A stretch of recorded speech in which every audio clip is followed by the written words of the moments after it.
మనం ముందు వీడియోస్‌లో చెప్పుకున్నట్టు బుధవారం అంటే వినాయకుడికి ప్రత్యేకమైన అభిమానం కదా అండి. అయితే గణపతి పూజలో గరికకు ఒక విశిష్టమైన స్థానం ఉంది. దాని వెనుక ఉన్న 3 కథలను మీతో పంచుకోవాలి అనుకుంటున్నాను. గణపతి దేవునికి పెద్ద హంగు ఆర్భాటాలతో చేసే పూజలు అవసరం లేదండి.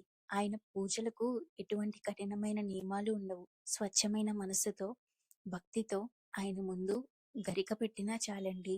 ఆయనెంతో ప్రీతిపాత్రుడవుతారు. అయితే దాని వెనుక కారణం ఏమిటో తెలుసుకుందాం. పూర్వం అనలాసురుడు అనే ఒక రాక్షసుడు ఉండేవాడట. అతను భూమిపైన ప్రతి చోట తీవ్రమైన విధ్వంసాన్ని సృష్టించేవాడట. అతను ఎక్కడ పడితే అక్కడ అగ్ని సృష్టించి ముల్లోకాలన్నిటినీ దహించి వేయడం మొదలు పెట్టాడంట. ఆ వేడిని భరించలేక దేవతలందరూ అలాని భూలోకాన్ని నాశనం చేస్తున్నాడని ఎంతో మంది ఋషులు, ప్రజలు ఆ పార్వతీనందనుడిని వేడుకున్నారట. అప్పుడు వినాయకుడు ఒక్కసారిగా తన శరీర ఆకారాన్ని పెంచి అనలాసురుణ్ణి మింగేశారట.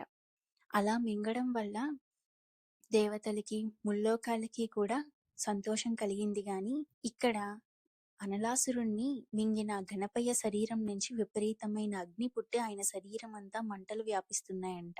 గణపతి శరీరంలో మంటలు తగ్గించడానికి సాక్షాత్తు ఆ చంద్రుడు వచ్చి ఆయన తలపై కూర్చున్నారంట.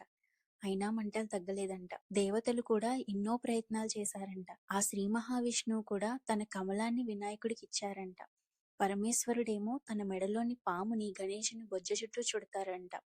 ఎన్ని చేసినప్పటికీ ఆయన శరీరంలో మంటలు తగ్గవట. చివరకు కొంతమంది ఋషులు వచ్చి 21 గరిక పోచలు సమర్పిస్తే గణపతి శరీరంలో వేడి తగ్గుతుందని చెప్తారట. అప్పుడు ఆ 21 గరిక పోచల్ని గణేశుని తలపై ఉంచగానే శరీరంలో మంటలు తగ్గి ఉపశమనం కలుగుతుందంటండి. గరిక పోచలతో మంటలు తగ్గగానే గణేశుడు ఎవరైతే తనకు గరిక పోచలు సమర్పించి పూజిస్తారో వాళ్లపై నా ఆశీస్సులు ఎల్లప్పుడూ ఉంటాయని, వాళ్ళ సకల మనోభీష్టాలు నెరవేరుస్తానని వరమిస్తారట. అప్పటి నుంచి ఆయన పూజలో గరిక ఒక విశిష్టమైన స్థానాన్ని సంపాదించుకుందంటండి. అలానే ఈ గరిక ప్రాముఖ్యత వెనుక ఉన్న రెండో కథ ఏంటంటే, దేవలోకానికి చెందిన ఒక నర్తకి గణపతిని పెళ్లి చేసుకోవాలనుకుంటుందంట.